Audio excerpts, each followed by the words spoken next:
오늘 첫 번째 주제는 북한 얘기인데요. 강명도 교수님 나오셨습니다. 어서 오십시오. 네, 안녕하십니까. 오늘 뉴스특급 첫 번째 주제는 바로 이겁니다. 탈북 못 막은 죄 6명 공개 처형. 글쎄요, 종업원 집단 탈북의 후폭풍인지 모르겠습니다. 책임자 공개 처형 무려 6명. 교수님, 예. 북한이 우리가 납치했다고 우긴 지가 엊그제 같은데 그 책임자를 처형했다는 건 무슨 의미입니까? 그러니까 관리를 잘 못했다는 거죠. 납치됐다고 해도 관리 못한 거고, 그러니까 보호하지 못한 책임일 거예요. 또 만약에 자진 입국했다고, 자진 탈북해가지고 한국에 입국했다고 한다면 그건 이제 관리를 못한 책임이고, 보호 차원, 관리 차원 다 감투쓰기 탓이에요, 사실은. 근데 재미있는 것은 뭐냐면 예전에는요, 제가 있을 때 고위층들이 많이 왔거든요. 그 외교관이라든가 인민군 대좌도 완족이 있었거든요. 예. 근데 그때는 그 가족들을 처형했어요. 예. 그 사람들이 부서 책임자를 처형한 적은 없습니다. 공개 청산한 적은 없거든요. 그런데 이번엔 가족들은 처형하지 못하고 오히려 그걸 막지 못했다는 그 관리 부서 책임자들만 공개 처형했다는 것은 더 이상 더 많은 탈북 이제 이런 해외 나와 있는 엘리트 계층들이 탈북을 막기 위해서 누군가를 처벌해야 되는데 사실은 김정은이 같았으면 국가보위부나 김정은은 가족들을 막 처형하고 싶겠죠, 지금 아버지 당장. 김정일이었으면. 아니지, 김정은이도. 김정은. 당연히 그러지. 김정은 지금 당장 처형하고 싶은데 탈북 아니고 납북됐다고 했기 때문에 지금 문제가 지금 처형 못하는 거죠. 본인들 말에 본인들이 지금 발목 잡힌 셈입니까? 그렇죠. 자기들이 말에 본인 잡혔기 때문에 자기네가 그 가족들을 다 처형하게 되면 탈북했기 때문에 인권 문제를 걸려가지고 세계에 또 이제 비난의 대상이 될 거 아니에요. 예. 그리고 또 선전용으로 써먹지도 못합니다. 그러니까 일단 이 탈북한 그 여성들이 나와서 기자회견 하기 전까지는 계속 선전용으로 써먹을 겁니다. 알겠습니다. 책임자를 공개 처형했다. 이 가족 얘기들 한번 들어보면 지난 5월에 이 탈북 종업원들의 가족 영상을 공개해서 이들이 납치됐다, 우리나라로 납치됐다 이렇게 주장을 했었죠. 가족들의 목소리 직접 들어보시죠. 사랑하는 딸한테 가게 해달라. 자유로 간 게 아니고 납치라는 이런 무슨 것좀 말해주지 않습니까? 우리 언니가 어떻게 그런 남자 적당히 갈 수 있다고 그렇게 이제 말할 수가 있습니까? 책임자 6명이 공개 처형됐다면 지금 화면에서 보신 저 가족들의 신변도 굉장히 위험한 상태 아닌가요? 당연히 그렇죠. 관리하지 못한 책임을 처형됐다면 탈북자 자기 딸이 갔잖아요. 그러면 그 부모는 1차 책임은 부모한테 있는 겁니다. 예. 북한에서는 1차 책임을 가정혁명화라고 해가지고 자식을 교양 못했다는 1차 책임은 일단 부모한테 지우기 때문에 예. 부모가 가장 아까도 말씀드렸지만 처형하고 싶은 사람은 저 부모 형제들이죠. 그런데 못하는 거죠. 그렇기 때문에 지금 저 가족들은 그 관리 책임자들이 6명이나 강건 종합군관학교 사육장에서 공개 처형될 때 아마 다 같이 갔을 겁니다. 저 현장에. 예. 그렇기 때문에 아마 바늘방송에, 오른방송에, 살얼음판을 걷고 있는 심정일 겁니다. 진짜 겁에 질려. 말 한마디만 딸이 여기 와서 잘못 안 하면 자기네는 그냥 다 박살나는 거기 때문에 네. 이미 딸들이 여기 와서 기자회견장에 나와가지고 나는 자진 납북이 아니고, 납치가 아니고 나는 자유민주세계를 찾아와서 내가 스스로 왔다고 말하는 순간에 저 사람들은 설 자리가 없어져요. 그렇게 되면 더 이상 북한도 뭐 강요한다고는 하겠지만 이미 어떻게 할 수가 없는 상황이 되기 때문에 그렇게 되면 상당히 위험한 상황이 되죠. 아까도 말씀드렸죠. 예, 탈북 종업원 가족들의 신변도 좀 걱정스러운데. 상당히 지금 위험한 상황이라고. 아까 강건 종합군관학교 얘기를 하셨잖아요. 여기서 이 책임자 6명이 처형을 당했다는 데인데 여기가 처형, 뭐 총사 이런 데로 상당히 악명 높은 데입니까? 아니, 그 전까지만 해도 이게 악명 높아지기 시작한 것이 82년도 최초 강공관학교에서 총살이 이루어졌습니다. 그 전에는 이제 뭐 백사장이라든가 아니면 강 있잖아요. 강가에 있는 자갈밭에서 일반 군중들 모아놓고 공개 총살을 집행하고 했는데 인민재판하고 거기서 판사들이 나와서 그 굴을 입고 이거 판결문 있고 그 자리에서 자동보총으로 이제 총살을 했거든요. 집행을 했는데 이 강건종합군관학교에서는 공개 처형을 하지 않고 이거는 공개를 하지 않았습니다. 일반에. 공개하지 않고 간부들만 모아놓고 했는데 그때 처음으로 강건관학교 저도 가봤지만 강건관학교에서 총살 당한 사람이 누구냐면 유명한 인민배우, 공원배우, 춘향이로 나왔던 우인이라는 여자입니다. 예. 우인이라는 배우가 82년도에 이게 불륜 관계 때문에. 그러니까, 근데 아주 말이 상당히 많아요. 김정일하고도 좋아했던 여자인데도 불구하고, 딴 제일교포하고 불륜 관계에서 차 안에서 불륜 관계를 하다 남자가 죽었어요. 근데 이 우인이라는 배우가 써먹으려, 그러니까 몸 건강 상태가 완전했다면 죽이지까지는 않았겠죠. 그런데 바보 돼버렸습니다. 가스 먹고 한 60, 80% 이상은 제정신이 아니었던 거죠. 저 군관학교 그냥 그래서 거기다 하겠다 놓고 5천 명의 배우들을 모아놓고 청사를 했어요. 그게 첫 사례입니다. 교수님 직접 가보셨더라고요. 예, 가봤습니다. 그냥 일반 북한 군부대와 똑같이 생겼어요. 아닙니다. 그 우리 대학교하고 똑같이 생겼어요. 대학이 대학교. 예, 연세대학이다면 연세대학이 앞에 쭉 있고 뒤에는 산이 있지 않습니까? 예. 그 산에 둘러싸여 있는 대학인데 학교다 군관학교다 보니까 항상 사격 훈련을 하잖아요. 군관 장교들이 사격 그 학생들이 사격장입니다. 사격 훈련 연습을 하는 그 사격장이 산 밑에 있는데 상당히 둘러싸여 있기 때문에 아주 천연전 외부 사람들이 들리지도 않고 보일 수도 없고 총소리가 잘 나지도 않아요. 예. 아주 사격장으로서 상당히 그거를 공개 청사 현장으로 최근에 들어와서 김종은이 때부터 많이 사용하고 있는데 바로 장성택이 바로 이제 강공종합군관학교 현영철도 사격장 그랬잖아요. 그리고 작년도 4월달 현영철 청사할 때도 기관총 6명 갖다 놓은 거 우리 인공위성으로 보지 않았습니까? 예. 그 다음부터 간부들을 청사하는 건 다 거기서 지금 청사를 하고 있다고. 그럼 만약에 제가 처형 대상자라고 치면 너 몇 월 몇 시까지 강건 종합학교로 와라 라고 이렇게 통보가 옵니까? 아니면 끌고 가는 거예요? 아니죠. 어때요? 통보가, 그러니까 강건종합군관학교 사격장에서 청사를 당하는 사람들은 일반인은 한 명도 없다는 겁니다. 다 고위층들이라는 예. 거예요. 그러면 고위층을 청사할 땐 일반 사람들을 갖다 놓으면 고위층 내부에도 저렇게 복잡한 문제가 있다는 거 사람들이 알려지기 때문에 간부들만, 거기에 해당하는 간부들만 모여놓고 청사를 한다는 거죠. 이번에 6명의 그 관리자들을 국가안전보위부도 있고 외교부 송원도 있고 유경천국 사람도 있다고 하는데 그런 고위층을 청사를 할 때는 거기에 관련된 사람들, 유경천국이나 중앙당이나 외교부 이런 사람들을 갖다 봐놓고 청사를 하는 거죠. 그러니까 해외 파견돼 나간 가족들하고. 어휴. 가족들 말씀하셨는데 네. 가족들이 무려 100명이나 참여를 했고 간부들도 80명이나 와서 그 모습을 지켜봤다고 하는데 다시는 이런 일이 발생하지 않도록 하기 위해서 그랬던 걸까요? 다시는 그렇게 발생하지 말라는데 또 발생했지 않습니까, 지금. 그렇게 청사하고 아무리 저 공개 청사하고 관리자를 청사하고 가족들 같이 청사하는 현장을 보여줘도 예. 탈북은 누구도 막지 못해. 이미 뚝이 무너졌기 때문에 아니 그 가족들은 묘양산 교육시설 가서 사상교육도 받게 하고 그런다면서요. 아마 사상교육뿐만 아니라 저 자기네 마음대로 나가다닐 수도 없습니다. 지금 예. 나를 자유롭게 저렇게 방송에 나서 인터뷰하는 것 같지만 실제로 철저하게 감시하고 국가안전보위부의 관리 시스템에 의해서 움직이기 때문에 마음대로 나다니지는 못합니다. 이제는. 저렇게 되면 자기네는 일상생활이 다 차단됩니다. 아니 근데 저렇게 북한이 공개 처형까지 하고 강제로 뭐 본때도 보여준다면서 다 끌고 가서 이제 보여주기도 하는데 근데 어제 들어온 소식 중에 있잖아요. 북한의 18살 영재, 수학 영재가 홍콩 갔다가 대회 출전했다가 탈북을 했단 말이에요. 이거는 그래? 의미가 좀 있는 거 아니에요? 아니 의미보다도 좀 전에도 말씀드렸지만 벌써 13명이 탈북한 지 얼마 안 됐잖아요. 예. 예. 그러면 지금 저렇게 공개 청사, 그거 5월달에 청사했다는 거 아닙니까? 지금도 그 6명을 청사하는 게 엊그제 일이 아니고 5월달에 청사했다고 하는데 그러면 그렇게 청사를 하고 관리 인원들까지 청사를 하고 철저하게 탈북을 막으라고 하는데도 불구하고 또 다시 탈출이 일어났잖아요. 그것도 그렇죠. 홍콩에 왔는데 그러면 관리를 얼마나 철저히 하겠습니까? 관리 철저히 하는데도 불구하고 탈출했다는 데 의미가 있는 겁니다. 그래서 이미 김정은 정권 시대에 들어와가지고 고위층들을 비롯한 이거 엘리트 계층이거든요. 그렇죠. 아무리 어린 아이지만 엘리트 계층의 자녀가 여기 나왔다는데 또 문제가 있는 거예요. 그러면 이미 13명이 탈북한 것도 엘리트 계층입니다. 아니 다. 북한에서 상류층이죠. 그렇게 열악한 상황에서 수학 그렇게 잘했던 공부 열심히 했던 사람이면 당연히 아버지도 엘리트고 그러니까 고위층 아니겠어요? 컴퓨터도 아마 선수권 둥세 아마 전국에서 1등 할 정도의 학생일 겁니다. 예. 그러면 그건 뭘 말해요? 자기가 볼 수 있는 건 다 봤다는 거죠. 한국에 대해서 자본주의 사회에서 뭐 미국이나 국제 정세 흐름에 대해서 어느 정도 알고 있고 특히 한류 드라마 그래서 한류 드라마를 보기만 하고 유통만 시켜서 총살하라는 법령이 떨어졌는데 이런 걸 보게 되면 젊은 사람이 자유와 민주주의와 이런 우리 한국 사회 발전상을 알게 되면 떠나고 싶죠, 당연히. 그런 떠나고 싶은 기회가 바로 홍콩에 나왔을 때 기회가 생겼다 하고 바로 떠나는 것은 이미 한류를 막지 못한다는 겁니다. 화면 하나 엘리트 잠깐만요. 계층에서도. 대충 대략 이해되는데 화면 하나 보실게요. 저게 뭐냐면 인천 상륙작전 영화 시사예요. 왜 저희가 강 교수님 모셔놓고 이 영화를 얘기를 하냐면 오늘 그 북한의 대북 전문 매체 우리민족끼리에서 인천 상륙작전 영화를 우리가 만들어서 뭐 개봉을 하니까 야 버릇없는 수작이다 이렇게 얘기를 했는데 인천 상륙작전에 대한 그 북한의 기억과 우리의 기억이 아예 다른가 봐요. 북한에도 인천 상륙작전을 빗댄 영화가 있습니다. 월미도라는 예. 영화인데 이게 80년대 초에 만들어진 월미도인데 아주 북한에서 히트친 영화입니다. 이게 최창수라는 인민배우가 그 주인공으로 나오는데 월미도가 예전에 소미 아니었습니까?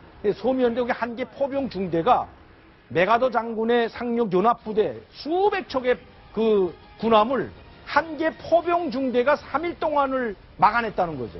그래서 용적으로 막아내고 한계 포병 중대가 용적으로 희생을 당하는데 3일 동안을 메가더 부대가, 그러니까 연합부대가, 유엔군 부대들이 상륙을 못했다는 겁니다. 한마디로 말씀드리면. 예. 3일 동안을 발 들여놓지 못했다, 인천에. 그래서 낙동강, 그 대구, 부산까지 내려갔던 북한의 연합부대들이 후퇴할 수 있는 시간을 벌어줬다. 3일 자기 동안. 식대로 생각을 하는 거죠. 그렇죠. 그러니까 3일을 어떻게 막습니까? 3일 한계 포병 중대가 말도 안 되잖아. 그 한계 섬을. 근데 그렇게 용적으로 막아내져가지고 최고사령관 명령을 목숨을 바쳐 지켰다. 여기에 의문이 드는 거죠. 그런데 저기서는 지금 뭐 박살나버리잖아요. 몇 시간 내에. 그러니까 지금 북한에서는 열받게 돼 있죠. 그런데 북한에서는 이 전투를 두고 남조선이 망신스러운 전투였다 이렇게 평가한다면서요. 그러니까 그 왜 망신스러운 전투라고 하냐면 아까도 한계 포병 중대가 수만 명의 연합부대, 상륙 연합부대들을 3일 동안을 막아냈다니까 우리가 아는 창피함이야. 그렇죠. 전혀 다르네. 다르죠. 다르네요. 북한에서 볼 때는 창피하다고 생각해요. 예. 한계 포병 중대에 3일이라는 시간을 발목을 묶여서 상륙작전을 지원이 됐다고 그렇게 선전하기 때문에 창피한 전쟁이라고 북한 쪽에서는 그렇게 저 영화가 계속 그렇게 교육을 시킵니다. 저 영화가 계속 흥행머리를 한다면 북한 쪽에서도 계속 저런 얘기가 나올 것 같다는 생각이 듭니다. 움직이는 북한 소식 강명도 교수와 함께 짚어봤습니다. 고맙습니다.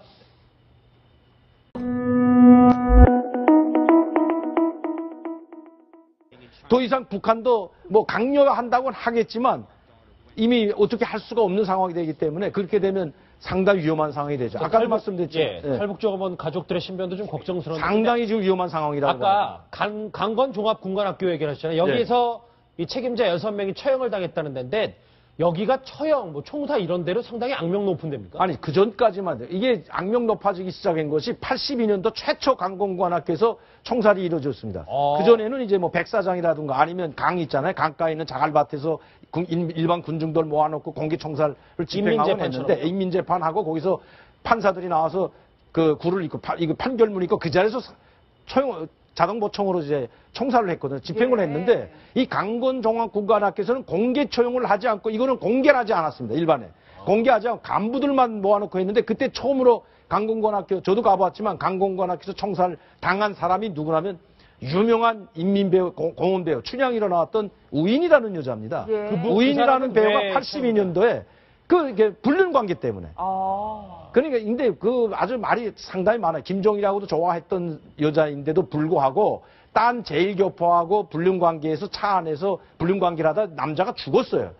근데 이 우인이라는 배우가 써먹으려 그러니까 몸 건강 상태가 완전했다면 죽이지까지는 않았겠죠. 그런데 바보 돼버렸습니다. 가스 먹고 한 60, 80% 이상은 제정신이 아니었던 거죠. 저 군관학교 그냥 그래서 거기다 하겠다 놓고 5천 명의 배우들을 모아놓고 총살했어요. 그게 첫 사례입니다. 교수님 직접 가보셨더라고요. 예, 가봤습니다. 그냥 일반 북한 군부대와 똑같이 생겼어요. 아닙니다. 그 우리 대학교하고 똑같이 생겼어요. 대학이 대학교. 연세대학이라면 연세대학이 앞에 쭉 있고 뒤에는 산이 있지 않습니까? 예. 그 산에 둘러싸여 있는 대학인데 학교다 군벌이 잡혔기 때문에 자기네가 그 가족들을 다 처형하게 되면 탈북했기 때문에 인권 문제를 걸려가지고 세계에 또 이제 비난의 대상이 되고 하네. 예. 그리고 또 선전용으로 써먹지도 못합니다. 그러니까 일단 이 탈북한 그 여성들이 나와서 기자회견 하기 전까지는 계속 선전용으로 써먹을 겁니다. 알겠습니다. 책임자를 공개 처형했다.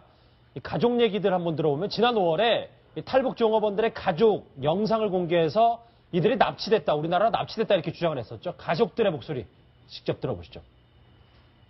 사랑하는 딸한테 가게 해달라. 자유로 간 게 아니고 납치라는 이런 맞는 것좀 말해주지 않습니까? 우리 언니가 어떻게 그런 남자 땅에 갈 수 있다고 그렇게 이제 말할 수가 있습니까? 책임자 6명이 공개 처형됐다면 지금 화면에서 보신 저 가족들의 신변도 굉장히 위험한 상태 아닌가요? 당연히 그렇죠. 관리하지 못한 책임을 처형됐다면 탈북자 자기 딸이 갔잖아요. 그러면 그 부모는 1차 책임은 부모한테 있는 겁니다. 북한에서는 1차 책임을 가정혁명화라고 해가지고 자식을 교양 못했다는 1차 책임은 일단 부모한테 지우기 때문에 부모가 가장 아까도 말씀드렸지만 처형하고 싶은 사람은 저 부모 형제들이죠. 그런데 못하는 거죠. 그렇기 때문에 지금 저 가족들은 그 관리 책임자들이 6명이나 강건 종합군관학교 사육장에서 공개 처형될 때 아마 다 같이 갔을 겁니다. 저 현장에. 그렇기 때문에 아마 바늘 방송에, 옳은 방송에, 살얼음 판을 걷고 있는 심정일 겁니다. 진짜 겁에 질려. 말 한마디만 딸이 여기 와서 잘못 안 하면 자기네는 그냥 다 박살나는 거기 때문에 이미 딸들이 여기 와서 기자회견장에 나와가지고 나는 자진 납북이 아니고, 납치가 아니고 나는 자유민주세계를 찾아와서 내가 스스로 왔다고 말하는 순간에 저 사람들은 설 자리가 없어져요. 그렇게 되면 군관학교다 보니까 항상 사격 훈련을 하잖아요. 군관 장교들이. 그 학생들이 사격장입니다. 사격 훈련 연습을 하는 그 사격장이 산 밑에 있는데 상당히 둘러싸여 있기 때문에 아주 천연전 외부 사람들이 들리지도 않고 보일 수도 없고 총소리가 잘 나지도 않아요. 예. 아주 사격장으로서 상당히 그거를 공개 청산 현장으로 최근에 들어와서 김종은이 때부터 많이 사용하고 있는데 바로 장성택이 바로 이제 강공종합군관학교 사격장 했잖아요. 그리고 작년도 4월달 현영철 청산할 때도 기관총 6명 갖다 놓은 거 우리 인공위성으로 보지 않았습니까? 예. 그 다음부터 간부들을 청산하는 건 다 거기서 지금 청산하고 있다고. 그럼 만약에 제가 처형 대상자라고 치면 너 몇 월 몇 시까지 강건 종합학교로 와라라고 이렇게 통보가 옵니까? 아니면 끌고 가는 거예요? 아니죠. 통보가 그러니까 강건종합군관학교 사격장에서 청살 당하는 사람들은 일반인은 한 명도 없다는 겁니다. 다 고위층들이라는 예. 거예요. 그러면 고위층을 청산할 땐 일반 사람들을 갖다 놓으면 고위층 내부에도 저렇게 복잡한 문제가 있다는 거 사람들이 알려지기 때문에 간부들만 거기에 해당하는 간부들만 모여놓고 청산한다는 거죠. 이번에 6명의 그 관리자들을 국가안전보위부도 있고 외교부 성원도 있고 유경천국 사람도 있다고 하는데 그런 고위층을 청산할 때는 거기에 관련된 사람들 유경천국이나 중앙당이나 외교부 이런 사람들을 갖다 봐놓고 청산하는 거죠. 그리고 해외 파견돼 나간 가족들하고. 가족들 말씀하셨는데 네. 가족들이 무려 100명이나 참여를 했고 간부들도 80명이나 와서 그 모습을 지켜봤다고 하는데 다시는 이런 일이 발생하지 않도록 하기 위해서 그랬던 걸까요? 다시는 그렇게 발생하지 말라는데 또 발생했지 않습니까 지금. 그렇게 청산하고 아무리 공개 청산하고 관리자를 청산하고 가족들까지 청산하는 현장을 보여줘도 예. 탈북은 누구도 막지 못해. 이미 뚝이 무너졌기 때문에. 아니 그 가족들은 묘양산 교육시설 가서 사상교육도 받게 하고 그런다면서요? 아마 사상교육뿐만 아니라 자기네 마음대로 나가다닐 수도 없습니다. 지금 예. 날 자유롭게 저렇게 방송에 나서 인터뷰하는 것 같지만 실제로 철저하게 감시하고 국가안전보위부의 관리 시스템에 의해서 움직이기 때문에 마음대로 나다니지는 못합니다. 이제는. 저렇게 되면 자기네는 일상생활이 다 차단됩니다. 아니 근데 저렇게 북한이 공개 처형까지 하고 강제로 본때도 보여준다면서 다 끌고 가서 이제 보여주기도 하는데 근데 어제 들어온 소식 중에 있잖아요. 북한의 18살 영재, 수학 영재가 홍콩 갔다가 대회 출전했다가 탈북을 했단 말이에요. 이거는 의미가 좀 있는 거 아니에요? 아니 의미보다도 좀 전에도 말씀드렸지만 벌써 13명이 탈북한 지 얼마 안 됐잖아요. 예. 그러면 지금 저렇게 공개 청산, 그거 5월달에 청산했다는 거 아닙니까? 지금도 6명을 청산한 게 엊그제 일이 아니고 5월달에 청산했다고 하는데 그러면 그렇게 청산하고 관리 인원들까지 청산하고 철저하게 탈북을 막으라고 하는데도 불구하고 또 다시 탈출이 일어났잖아요. 그것도 그렇죠. 홍콩에 왔는데 그러면 관리를 얼마나 철저히 하겠습니까? 관리 철저히 하는데도 불구하고 탈출했다는 데 의미가 있는 겁니다. 그래서 이미 김정은 정권 시대에 들어와가지고 고위층들을 비롯한 이거 엘리트 계층이거든요. 그렇죠. 아무리 어린 아이지만 엘리트 계층의 자녀가 여기 나왔다는데 또 문제가 있는 거예요.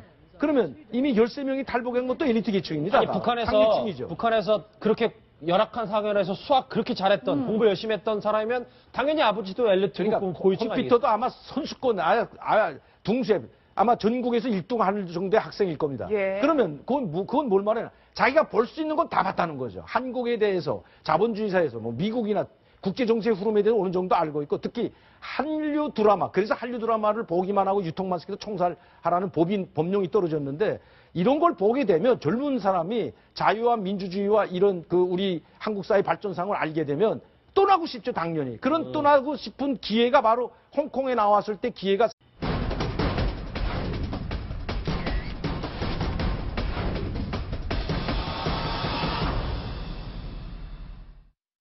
오늘 첫 번째 주제는 북한 얘기인데요. 강명도 교수님 나오셨습니다. 어서 오십시오. 네, 안녕하십니까. 오늘 뉴스특급 첫 번째 주제는 바로 이겁니다. 탈북 못 막은 죄 6명 공개 처형. 글쎄요, 종업원 집단 탈북의 후폭풍인지 모르겠습니다. 책임자 공개 처형 무려 6명. 교수님, 예. 북한이 우리가 납치했다고 우긴 지가 엊그제 같은데 그 책임자를 처형했다는 건 무슨 의미입니까? 그러니까 관리를 잘 못했다는 거죠.